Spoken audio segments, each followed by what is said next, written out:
Hi, this is Marsha. And this is Kelly. We are the 2U's of 2U's Fiber Adventures. Thanks for stopping by. You'll hear about knitting, spinning, dyeing, crocheting, and just about anything else we can think of as a way to play with string. We blog and post show notes at 2usfiberadventures.com. And we invite you to join our 2U's Fiber Adventures group on Ravelry. I'm 100 Projects. And I am Better in Motion. We're both on Instagram and Ravelry, and we look forward to meeting you there. Enjoy the episode.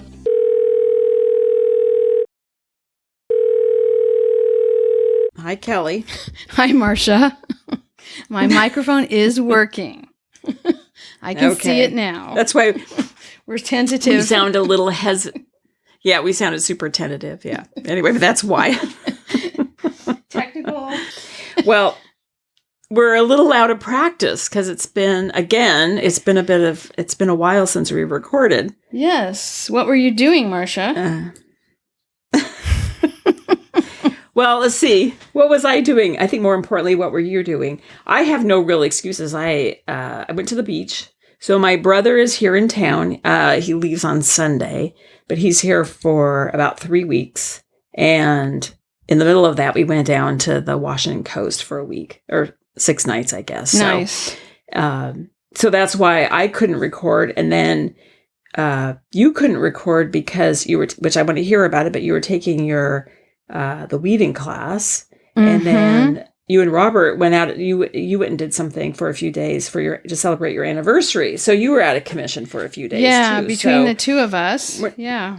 Well, what do you want to talk about first? Because we always have our project updates. We have the survey we've been conducting, which we're just going to touch on that a little bit. Or do you want to talk about your class, weaving class? What do you want to do? I'll talk about my class when we get to projects because I have a project involved in that. And I'll just tell a little bit about the survey. It's been really fun to see the responses. So we'll dive a little deeper into it once the month is over and we can, see everybody's responses. But we have already 112 responses, and so we can see things like the majority of people, like 46% of people use a printed paper pattern, and 30% use an app, which I thought was interesting. I would have thought there would be more people using the app, but and then there's a group of people who use a PDF or a picture of the pattern, and then another group that uses the pattern online, but also a piece of paper. So that was interesting. And then markings using pencil and paper are the most common response for what kind of tools they use for row counting. For the people who do use a paper pattern, mostly they say, hey, my paper pattern is well used and quite a mess. The other question, how do you keep project notes? Is about 66% keep them in Ravelry. And then the next largest group keeps their project notes on a scrap of paper that lasts just long enough for the project to be finished. So they're not keeping any kind of permanent notes at all. So, and then there's a group of people who keep a knitting project journal.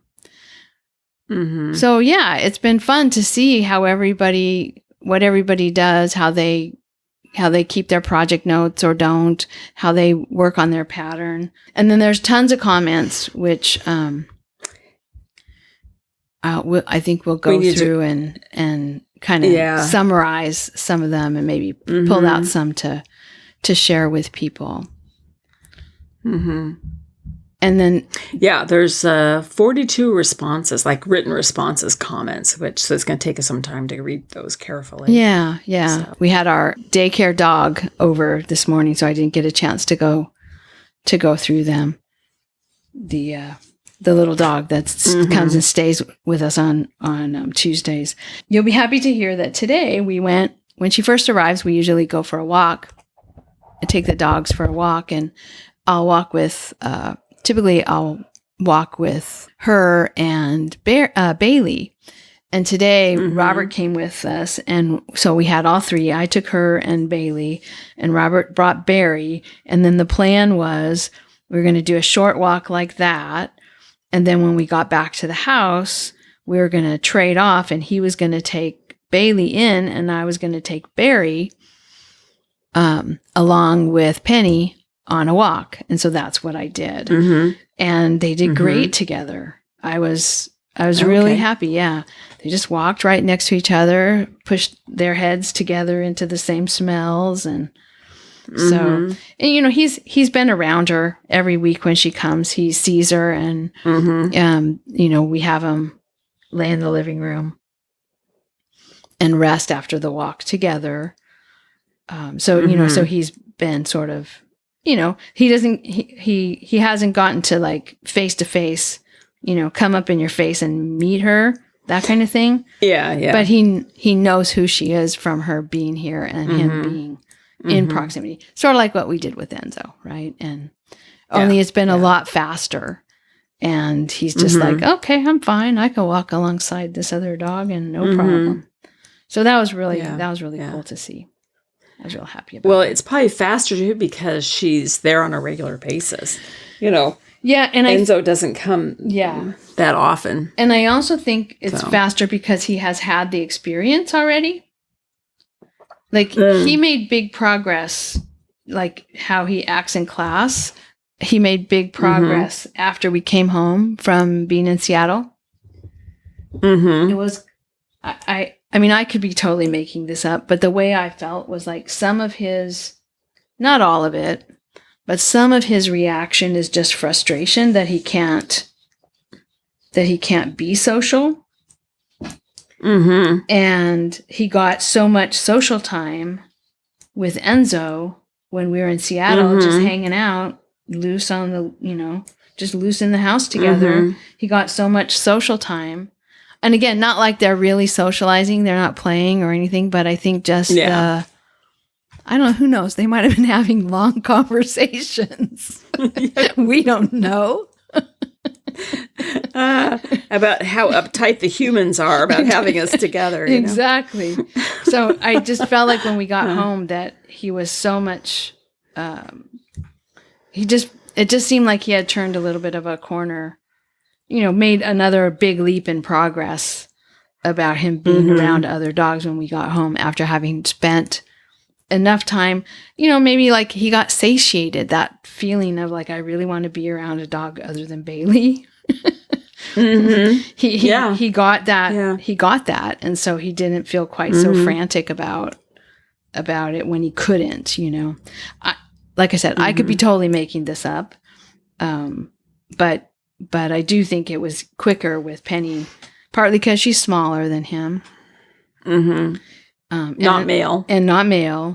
And also because he's already had that experience, a successful, you know, he's gone through that experience successfully with Enzo fairly recently. So, yeah.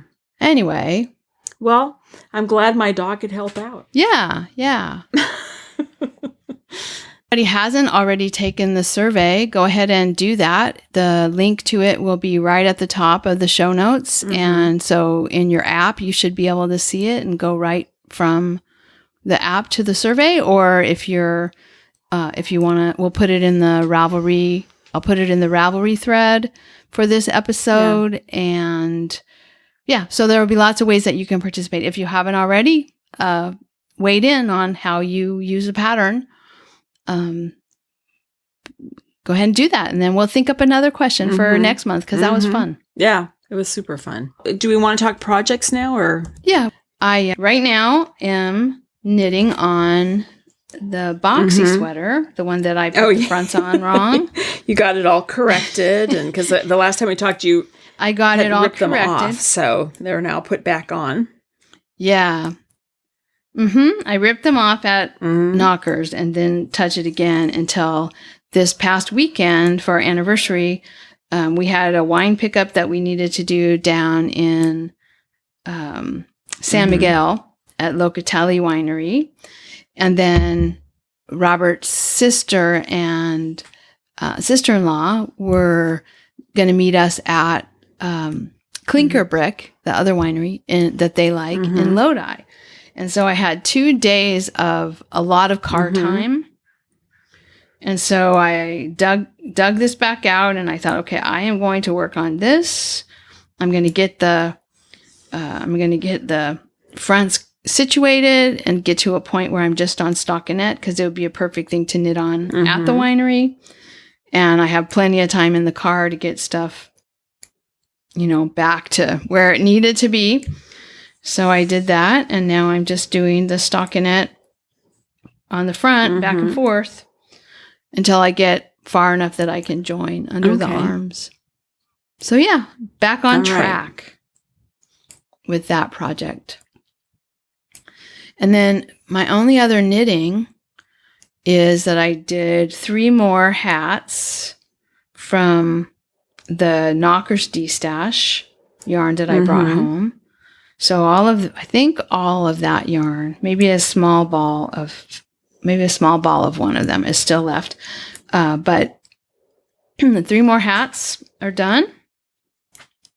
Well, not totally done. I have ends to weave in and I have to wash them, but they'll get taken to school sometime this week and dropped off at the table. We're on break right now. Summer school doesn't start. I think it starts next week, maybe the week after. I can't remember when summer school starts. But anyway, because I'm off for the summer, I didn't mention that. But yeah, the weekend that we went to the wineries was the weekend right after graduation. So it's kind of a nice way to finish off the semester and have a fun weekend. And those are my only 2 knitting things. Let me move on to the card weaving. So yeah, the Conference of Northern California Hand Weavers was, mid-May, Thursday, Friday, Saturday, Sunday in mid-May. And it was at Asilomar, which is absolutely gorgeous. My room was super cute, all, sort of mid-century. The buildings, the original buildings were built in the, I want to say 20s and 30s. But then there were additional buildings that were built in the early 60s, I think. Late 50s, early 60s. And so I was in one of those buildings, and my room was really cute, and it had a balcony. It looked out. I couldn't see the water, but it was really nice to have the balcony and a big sliding glass door that I kept open all the time because I could hear the ocean. The site was just beautiful. And I found out that they aren't going to probably have it there anymore after this year. So I'm really glad that I went. Yeah. I can see why they're thinking about using a different type of location, because it's really spread out. I got so many steps every day just by walking back and forth to the classroom from my room, to the dining hall from my room. I did do a little bit of walking too, just to, see the beach and all that, but everything's really spread out, and there's lots of hills. So, it's just a little harder as people get older, and also people have equipment. And anyway, so I guess I can see why, but it is a beautiful setting and very inspirational. So, but I had my class. It was super fun. The week before the class, I decided I had borrowed an inkle loom from our friend Hetty, and I decided I needed to warp it up just so I made sure I was familiar with it since it was borrowed. And so I found a video, John Malarkey's video on warping the inkle loom. And so I watched his video, and then I found a pattern on another card weaving YouTube channel that I like. The John Malarkey video, I think, is on Long Thread Media's, it's on their channel. He doesn't have his own video channel. But there's one called Weave Along with Eloise. And Eloise is spelt in a really old-fashioned way. I think she does like reenactment or whatever. I don't actually know that for sure, but she has a name. Her name is Eloise of Finchington or something like that. bottom line is she has a YouTube channel, and it's very interesting to watch, and she does card weaving. And so she had one that actually had a pattern and a threading and everything in it. It's called the Oaxaca pattern. So after I watched the video about how he warped the loom, then I used that technique to warp up the loom for this Oaxaca pattern, and then I wove with it. I wove on it and kind of got used to the Inco loom. The funny thing is when I got there, it's an inklet, which is a small loom, a small Inco loom. Funny thing is when I got there, he said, there were two of us who had inklets, and he said, would you mind borrowing one of my looms? I think these are just a little too small. Not too small for like the length of the warp or anything, but he felt like they were a little too small and I can see why, because he's a tall guy. And he has, bigger hands. And so he was surprised to find out that I had woven a whole band. I don't know, 4 feet, something like that. Maybe longer. Anyway, I had woven a whole band on this loom. He's like, you wove this on the inklet? I'm like, yeah. But, my hands are smaller, and the cards that I had were smaller. Hetty's cards are smaller than the size that I had been using. So anyway, but I ended up using one of his looms for the weekend. And we did 2 different kinds of techniques. One is called threaded in, which is where all the different threading that the warp threads and the colors that you use in the warp are what create the pattern. And then the other one we did was called, he said it in this one woman's book, it's called Egyptian Diagonals. One of the earlier, one of the people who brought card weaving to the United States, Atwater, I think her name is. Anyway, she called it Egyptian Diagonals because she had seen these designs in Egypt, but that there's no evidence that they actually came from Egypt. There's no evidence of this being weaving that was done in Egypt. It was like there were designs on, I don't know, buildings that looked like this. So anyway, kind of like when you were in Mexico and you saw the textile designs on the architecture. I think it was kind of like that. And so there was no textiles with this design that were ever found, but there were designs in some of the architecture. So I did that.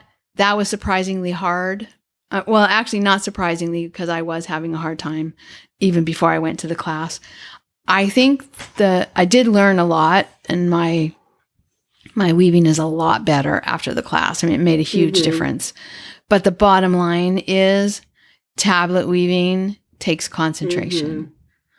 It's not something you can do while you listen to a podcast or have a conversation or have somebody, at least not for me, have someone talking to you. Like, you really just have to set your mind on your weaving and nothing else. And when you do that, it works. And when you get distracted, it doesn't work. I did learn some ways to figure out what I did wrong, which is helpful. And then the last day we were doing we were doing the diagonals the last day and the last 3-hour session. And I was having such a hard time. I could not get it to work. And I was getting not frustrated, but like, okay, come on, Kelly, what's wrong with you? Come on, focus. And so when I got home, the first thing I did when I got home, I unpacked my suitcase, and then I went downstairs, and because I had to, I have been using his loom, so I had to cut my piece off the loom to bring it home. I immediately got Hetty's loom out, and I warped it again. And so I've been working on it. And I started working on it that day. It was like, okay, I can do this. When it's quiet and I'm concentrating, I really can do this. So it's challenging in a really good way. Whereas before, when I was doing it, it was challenging in a way that was really frustrating. now that I understand it a little bit better, is like, okay, I know when I've made a mistake, and I know how to find it and fix it. But the bottom line is you just have to concentrate. That's like that's pretty much at least with the ones that are threaded in the first design that we did, it was a little easier to catch your mistakes. But with the diagonals, you don't even see the mistake until you're like, but it's kind of like color work and knitting, right? You don't necessarily see the mistake until you get several rows past it. Yeah. And then you're like, oh, wait, that's not right. So anyway. But do you like it enough that you're going to keep doing this form of weaving? Yeah, I think so. Yeah, I don't, I want to, I want to master this one that I'm really struggling with. And then I want to make a pair of shoelaces, and maybe I'll make shoelaces for people for Christmas. We'll see. I'll make one. I'm only going to commit to one pair of shoelaces, but I may make more than one pair of shoelaces. And then I have a Pride. Robert's sister was asking me about what I was going to make for Pride Month this year, because I had made dish towels that they use as a table runner. Not last year, but the year before. And so I was like, I don't know. I haven't thought of it. I hadn't thought about it. And so last night I was working on this card weaving, and I thought, they have a dog. I should do a dog collar and a couple of like little key fobs, like the band where you just like fold it over. You just fold it over and attach a keychain to it. I should make a couple of keychains and a dog collar. That would be pretty fast. I wouldn't have to do the most difficult pattern. I could do something with just, I found online there's like crochet cotton, the number 10 crochet cotton at Michael's in a rainbow ball of that Aunt Lydia's crochet cotton. So I think that's what I'm going to do. And I'll do something fairly simple with that. So yeah, I think I will keep doing it. I think like I can think of some things I might want besides just name tags for the dog's crates, Well, there's once I went to the class and saw examples. When you become really proficient and it's a fun challenging, not a frustrating challenging, there's probably all kinds of things you can make. Like you said, like the shoelaces or a dog collar, but you could make like, drawstrings for project bags and handles for tote bags, or there's all kinds of things you could do. Yeah. And he had some really beautiful bands that he had made with silk, like very fine silk. And shoelaces, he uses a fine silk to make shoelaces too. And I thought, okay, that'd be fun. I have an awful lot of silk. And I don't often I like spinning just silk, but I don't often do it because the yarn is so fine. It's not like, what would I do with it? I've also heard too when people are knitting sweater bands, sometimes to give it stability, they apply like a grosgrain ribbon or something to the back of maybe both bands. At least, like the button band. I think they apply it to the buttonhole band. Maybe they do it both bands. But anyway, that might be kind of a fun thing too. A way of using it. Yeah, that would be fun. I am going to say one thing. When we were at Knockers and you kept talking about the ankle loom, I kept thinking ankle. Like spell like the part of your leg that your foot is attached to.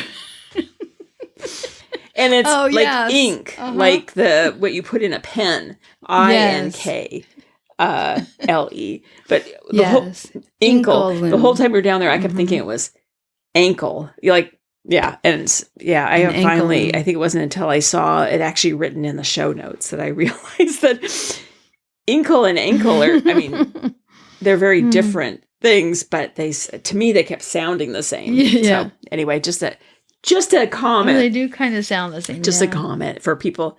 I'm sure I'm not the only one, because I'm not really familiar. I was not, before you talked about this, I was not really that familiar with, I mean, I know there's this type of weaving, but I didn't know what it was called. So I may not be alone. Hopefully I'm not alone in that. Anyway. Well, and it was funny because we, I had an inkle loom to do the card weaving on. The loom that he makes is a loom for card weaving, which is a slightly different because it's missing the post. Anyway, he made fun of inkle weaving all weekend. It was, good natured, but it was funny because he was always, making little jokes about how much better card weaving is than inkle weaving. So he's a very entertaining teacher. And he was really good. I mean, he managed the class really well. Sometimes in the class you get the one or two people who kind of monopolize the teacher's time. And I don't know that we had anybody in the class who would have been like that, but he had strategies that he had in place that you could tell he did, because he experienced that, and he wanted to make sure that he got around to everyone, talked to everyone, helped everyone. And so, if you get a chance to take a class from him, definitely I would do it. It was really good. So that was my experience at the weaving conference. Really fun. Had a good time. Learned a lot. Very inspirational.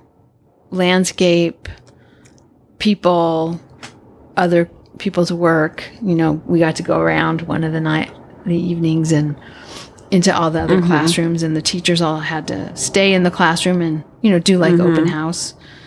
And so we got to go around and see what other people were doing. So very, very fun. Very fun little splurge that I had for myself to go to this conference. So, and then I guess the last thing for my projects, I finished spinning the bats that we made. I had made some, and then we made a few more while you were here with the merino and silk. So I finished all that. I have 12 ounces of yarn. It's a 3-ply. Don't know what I'm going to do with it, but I think it's probably maybe DK-ish weight. I haven't washed it yet, so I'm not positive.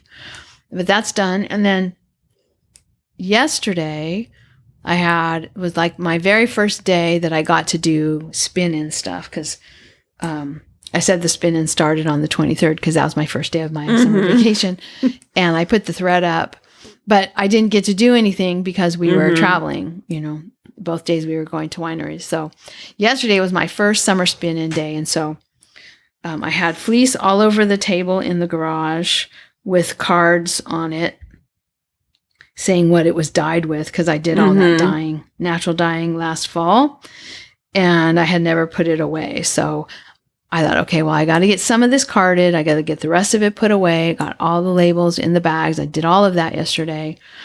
And so I ended up carding about 100 grams of the California Red that was dyed with Toyon, that was just cooked like maybe an hour or two, and then put the wool in and cooked the rest of the time, as opposed to the one that I let it steep overnight. So that is yellow, and I carded all of that yesterday. I think it was about 100 grams. And then I grabbed the smallest bag of fleece to spin last night, and it was dyed with tan oak leaves that I'd had in the garage forever. And they gave me a tan. Not surprising. sort of a pinkish tan. Anyway, that particular part of the fleece was really nice, and it spun up really nice. The yarn is really beautiful and soft. The part I was carding yesterday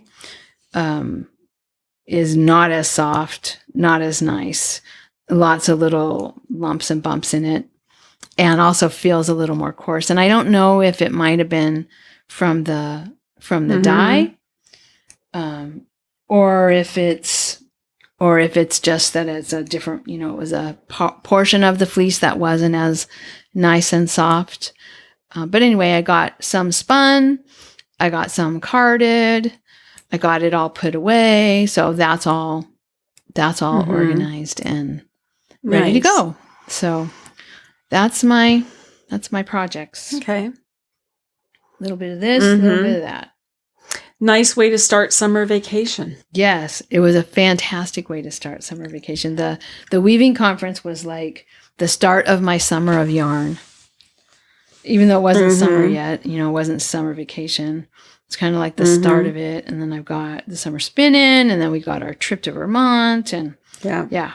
It's going to be a fiber summer. Yeah, and I think next weekend I'm going to the Fiber Frolic, the one that used to be in the winery.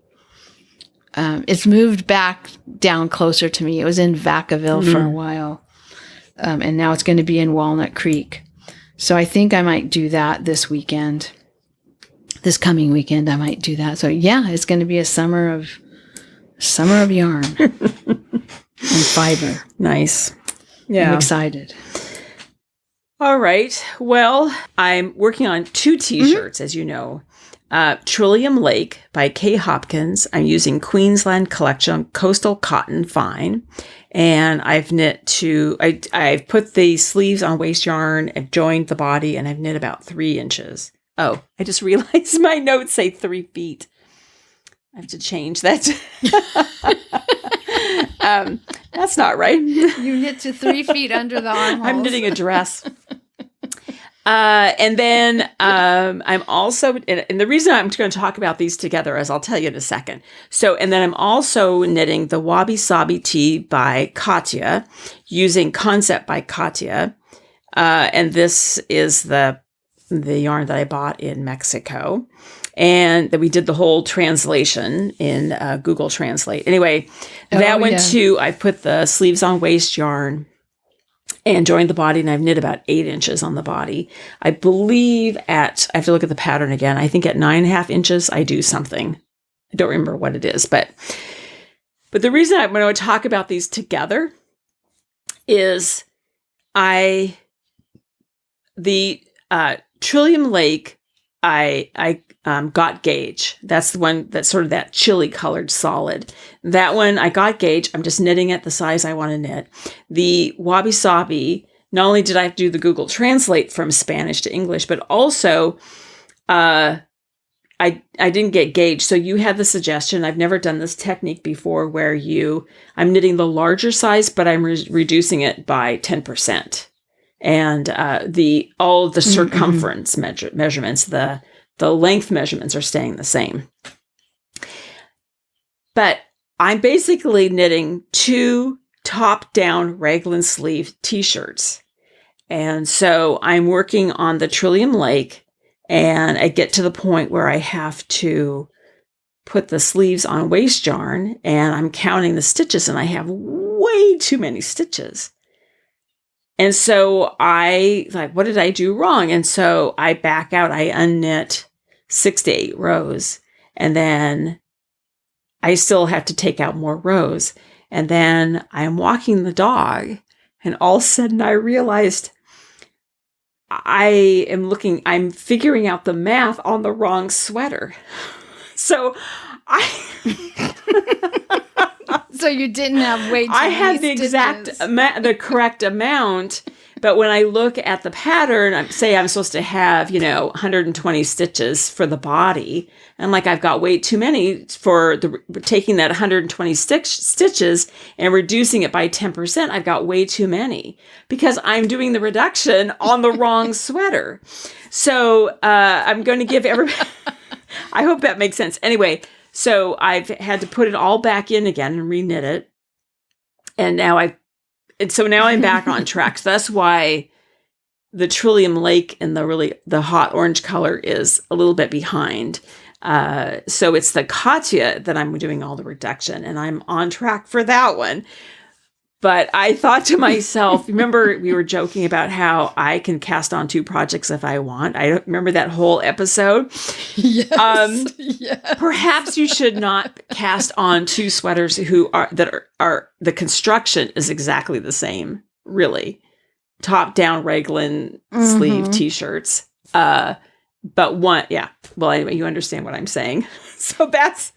But one has to be reduced by 10%. You have to remember which one. I mean, anyway. Anyway, I was, you know how you have that moment where you're like, oh my God, you're sort of frustrated, but then you're also just laughing because it's so absurd. Like, it's so ridiculous what I did. Anyway, I should have walked the dog before I made any changes. Yeah, gone to my next step in the pattern. Anyway, so I'm back on track. We should make that a rule. Before you rip out, you have to walk the dog. But it is an interesting thing, Kelly, about the brain. Just that sometimes when you're doing something completely unrelated to the question, you get the answer. I don't, if that makes sense. Anyway. Yes. No, I did. Yeah, I definitely know that feeling. Anyway, haven't even picked up the sock. I don't think I've picked up my sock. No, that's not true. I have picked up my socks since we last recorded, and I finished the heel flap. I now just need to turn the heel, and I haven't gotten to that yet. I'm spinning. I was on the Washington coast for a week with my brother and my friend Kim and the dogs, and so I did bring my spinning wheel. And I had started spinning. I have Compass Moon Creations. I had 3 braids, 2 4-ounce braids and 1 2-ounce braid. So 10 ounces of a merino and kind of a blue-green. And I brought that with me, and I finished, I didn't exactly fill a bobbin, but I spun enough that I just took it off, and I decided to wind it into a cake, and I just plied it into a 2-ply. And I have about 200 yards of maybe sport to DK weight. I think sometimes you need to wash it before you really determine the weight of the yarn. But that's definitely I have another full 4-ounce braid that I haven't taken out of the braid yet, and maybe 2 ounces of the second braid. So I have maybe 6 ounces left to spin. So we'll see. It's not enough really it's like too much for a hat, but not enough for a garment. And I was actually thinking, because as you're spinning, you think about like, oh, what would I possibly use this for? But I thought it'd be interesting to use it for color work in a sweater, as what I was kind of thinking. Because so often I'm spinning combo spins, which have a lot of sort of variation in color. This is pretty, even though it's kind of a tonal, it's more, there's less variation in color than what I normally spin. So I think it would be kind of a nice contrast color in a sweater. But anyway, have not picked up the Sheridan Flats that I overspun. Haven't done anything with that. The silver bags I have here, those are completely on hold now because, and I don't know that I talked about this in the last episode. I can't remember, but I am making pads for my patio furniture because my garden project is coming along. Yeah. I bought all of the 4 chairs are out being powder coated. And so I've made 1 cushion, and I learned a lot about my machine. I'm going to get back to my machine in a second, but I've made 1 pad. But when I bought the fabric at Pacific Fabrics, they were really nice in helping me figure out the math. And so the main color of the cushions that are going on the chairs, they told me how much I should get, and I added another, I think, 1/3 of a yard onto that. But I found I've run out of fabric because they were estimating, so like these cushions have like a wall, that goes around it, like the top, bottom, and like I'm calling it a wall that goes around it.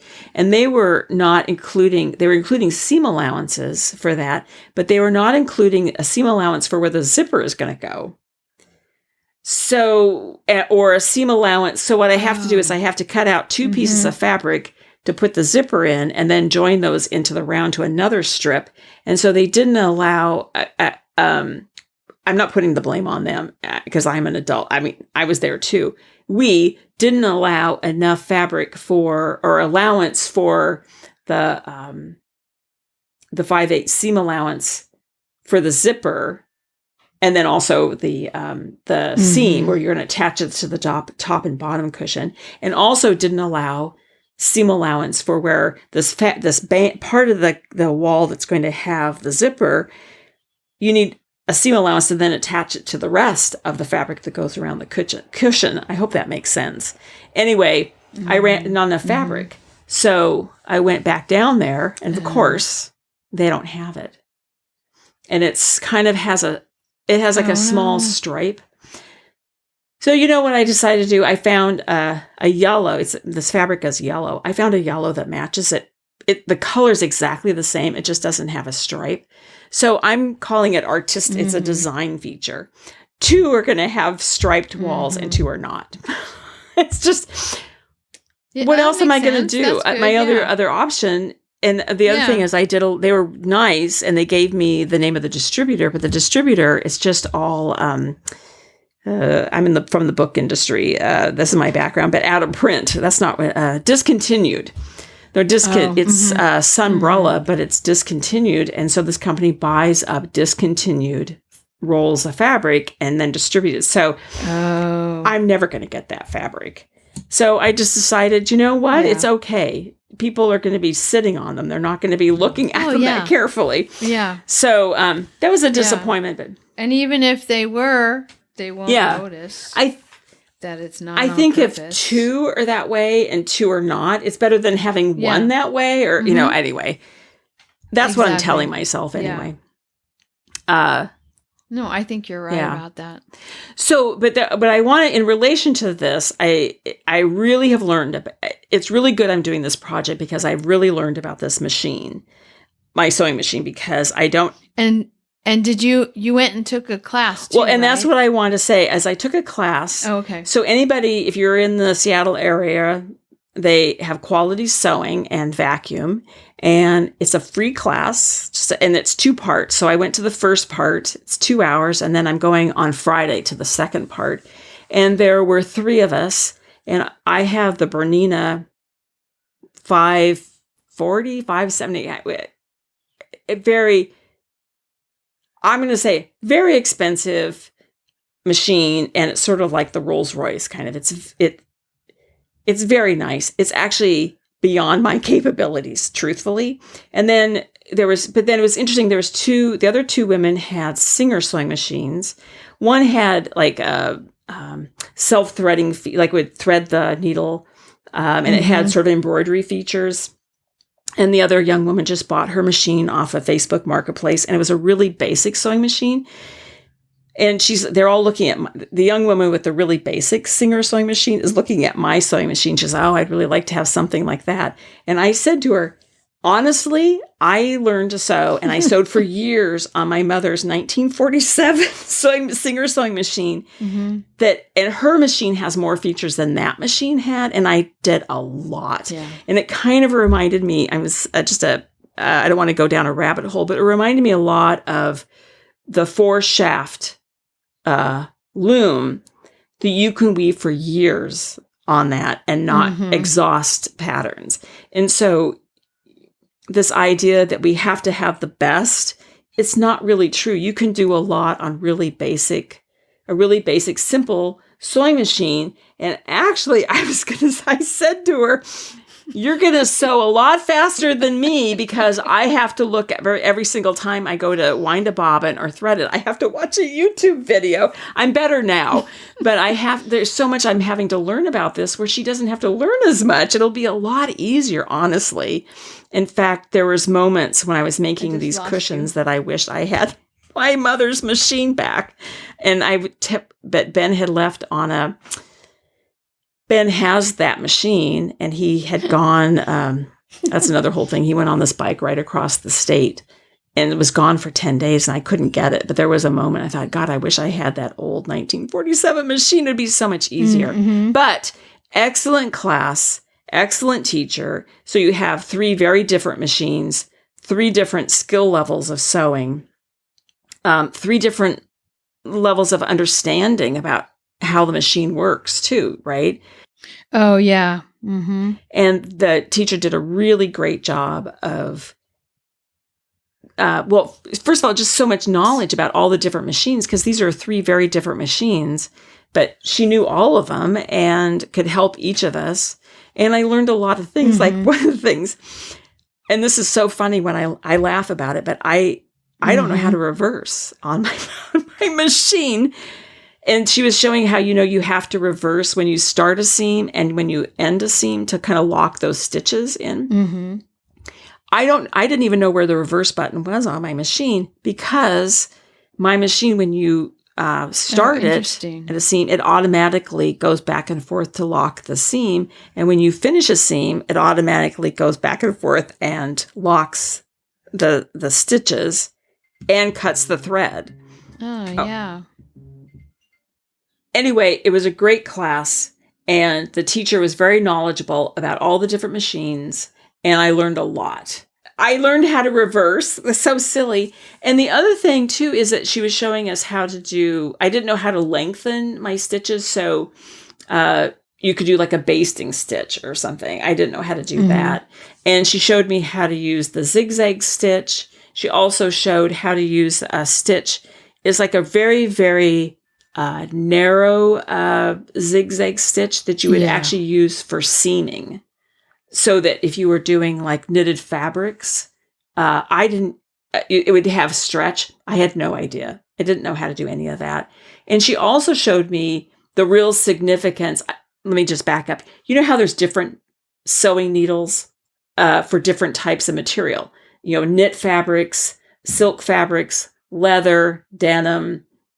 There's embroidery. There's all these different ones. And she really showed me the difference. It was really apparent to me, the difference between just a regular sort of universal needle and one for knitted fabrics. The stitches look completely, in fact, it didn't even work with a wrong needle. Really, really interesting. So it was, I thought it was a great class. It's free. You just sign up for it. And what a great class. So, I did the first class. Friday, I do the second class. And then you can also just sign up for a one-on-one class about that. So you'll just be talking specifically about your machine. So I'm kind of excited about that. I'm going to see. I may wait till the fall to do that because I think I'm pretty good just to finish my I've got a lot of good information just to finish my project, and then I'm just actually doing it too. So, yeah, I think it's good to have a little bit of instruction and then go use it. Yeah. And then have a little more instruction and then go use it. Well, that's cool. Yeah. Well, I've seen the pictures of your garden and how it's coming along. Yes. And how nice it looks. You're gonna enjoy sitting out on those chairs. Yes. On those chair cushions. And I will give everybody a little update on the garden project. So I think since we last recorded, the fence came back from being powder coated, and John, the gardener / contractor / designer, installed all of it. And then on Thursday, the electrician came and installed the lighting on the fencing. It's pretty. And it's really pretty. Yes. And then, but I had to laugh. Robert will appreciate what I'm about to say. So they install the lighting. It looks great. And then that night I'm looking out the window and I'm looking at it and it's super smudgy because they've been handling it. So the next day I went out and I took them apart. And I took Windex and I cleaned the inside and outside of the glass. Because I could see all these little smudgy handprints in there. So ridiculous. A little little craziness there, but it looks really nice, and a lot of compliments from the neighbors going up and down the alley. And then the planting has started. So John's been going to different nurseries and buying the plants for both the back garden and then the south garden. And then, so today is Tuesday. So Thursday, we're taking the ferry over Edmonds, Kingston, and then we're going to Indianola to a nursery, and then going up to Port Townsend to a nursery to pick for plants. So it'll be really fun. That sounds fun. Yeah. It'd be fun to go because I haven't gone to any of the nurseries yet with him. He's been picking things out, with my approval. He doesn't just put anything in. I get to pick or decide if I want it or I don't want it. But it's really exciting, and it really feels like now that the final fence is in and the old cyclone fence is now gone, and the lighting is really nice. And then the other thing, the next part is when I was down at the beach, the gate, I had suggested contacting a blacksmith to make some ornamental pieces to add to the gate to sort of set the gate apart from the rest of the fence. And he made some, curly cues kind of. That's sort of not a very accurate way of describing it, but some things ornamental pieces to add. And so I approved all of that. They look great. Just a little something that just says I'm a gate kind of. So he was hoping to finish that. I think by tomorrow, so that John could go down and pick it up and then take it up and have that powder coated. So it's coming along. There's still more decisions that have to be made. And the other thing I'm trying to decide too now is, Kelly, I've always had those patio lights out there that I strung them up in kind of a square or a diamond shape over the patio and the deck. And there's quite a bit of light out there now with those lights on the fence and the lights on the deck and in the garden. I'm sort of thinking I might just take those down and not have them up, because it's problematic because the big yellow cedar that had been out there that was taken down maybe 5 or 6 years ago, we used to have it, one corner was attached to that, but and it was quite high, but now that tree's gone, I had to make a post that it attaches to, and it's much lower. So tall people have to be a little careful out there on the deck. And I was thinking maybe I should just get rid of them altogether is what I'm thinking. I don't know. I haven't decided yet, but I'm pretty excited about this. That might be a good solution. Yeah. It did look pretty bright with all the pictures you showed with all the lights on the posts. And especially since I cleaned all the glass from the and all smudged. So you said Robert would appreciate it. I had to laugh because we're having our house painted, and it's a huge job, and Robert's very meticulous, and so he has hired the painter that we used to paint all the windows when we had all of our windows, in groups. We had our windows rebuilt, the sashes rebuilt, and then used all the old glass, and then they had to be, once they were rebuilt and installed, then they had to be painted. And so Dale, the painter, has, he's painted every single window in the house, and he's painted almost every wall inside the house that's been painted. Robert did a little bit of painting before he knew about Dale. But anyway, he's super meticulous. Robert loves the work he does.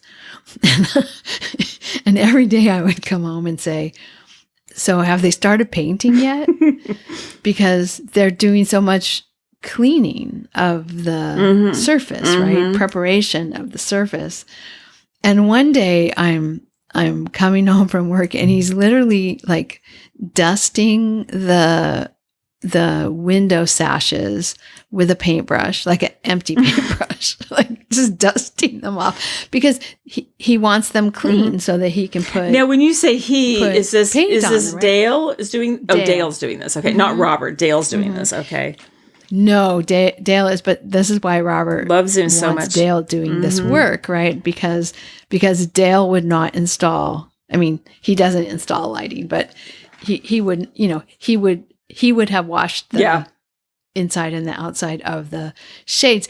And so because Robert knows that he is so meticulous, today they're painting outside of the spare bedroom and the bathroom there. And so last night, Robert is washing the windows in the spare room so that when they paint, they don't have to look at dirty windows. Maybe there's actually another reason for having washed the windows. But last night he was washing the windows in preparation for the painters coming today to work on that part of the house. I have to laugh a little bit because there's some things that Robert does that I'm like, oh yeah, I understand. Like we share some things in common. And there's some things no. There's some things no we don't share in common, and that would be one of them. Yeah. Anyway. Yeah, it's super funny. Well, it's like washing windows last night. Speaking of Robert, tomorrow, because I've been gone, I have not done anything about planting my pots with flowers and stuff. And as you know, on the south side of the garage, that's where I have my quote unquote vegetable garden, which is just all in pots. But that's where I put my tomatoes. And after you guys were here in February, Robert went back home and he took his organic gardening class on tomatoes, growing tomatoes, and called me. And I have 3 pages of notes from that call. And then when I was down there visiting you, I watched him plant the tomatoes. And so my plan tomorrow, I don't have anything happening tomorrow. I'm completely free. So I'm going to go buy tomatoes. And one of the things is that you don't have to do it, but they suggest is putting a fish head in each tomato hole. So I'm going to go down to Fisherman's Terminal where I might call a grocery store and see if they have them. But I think I'm going to go down to Fisherman's Terminal where they have a fish store and see if I can just buy some fish heads to put in each hole. I think I have 8 pots. So okay. So thinking of Robert, I'm going to try and do that tomorrow and follow the notes because I have all the things that you need to buy for the for your $1,000. Yes. These are very, very, very expensive tomatoes. Well, I'm really excited. The one thing I did learn, and he talked about this too in the class, and I did read it last year, is I've always had a problem with the blossom end of the tomato rotting. And I read last year that you're supposed to put calcium in the, or like eggshells or bone meal. And so Robert was collecting eggshells. He also had bone meal, but I don't have enough eggshells. So I do have bone meal. And then also they had suggested to, I have a big jar of calcium tablets, but I don't take calcium anymore. So I was thinking of crushing those up and putting in too. So anyway. Yeah. And that's my plan tomorrow is go buy my tomatoes and start getting my my pots pulled together. Cool. Yeah, that sounds good. Yeah. He used last year, he used my calcium when he started getting the blossom end rot. He used my calcium tablets. He took a few of them and crunched them up. And did it make a big difference? And put them out there, and it did. Okay. It did. I mean, he didn't have a problem for the rest of the season. Yeah, and I read about it when I was too late in the season. It was end of August, beginning of September when I read about it. So I'm just going to start fresh. So. Okay. I think that's about it. I think you're right. The color work knit along ends June 1st. So you have a few days to get to the color work in. Yep. We're headed off to the Newberry School of Weaving in July. I don't think there's anything else we need to talk about in terms of events. No. Don't forget to take the survey if you haven't done it already. And Summer Spin-In is going on right now. So I should put a link. I should put that on there. Yep. I'll add that to the list. So Get out your spinning wheel. Yeah. Get out your wool. go sit on your deck, your patio, Right. the park, Mm-hmm. the beach, wherever. Spin. Yes. Okay. All right. Well, anything else, or is that it? Nope. That's We it. covered it. We'll try and record in 2 weeks, Kelly. In fact, when we get off the phone, Yes. we should just put it on the calendar We'll so we yeah. can keep on, Yeah. get back on track here. It seems like we've done this multiple times in our podcasting career of having to get back on track. I know. It's a theme. But anyway. Okay. We'll say goodbye. All We'll right. say goodbye then. Alrighty. All right. Bye-bye. Bye-bye. Thank you so much for listening. To subscribe to the podcast, visit 2usfiberadventures.com. Join us on our adventures on Ravelry and Instagram. I am Better in Motion, and Kelly is 100 Projects. Until next time, we're the 2Us Doing our part for World Fleece.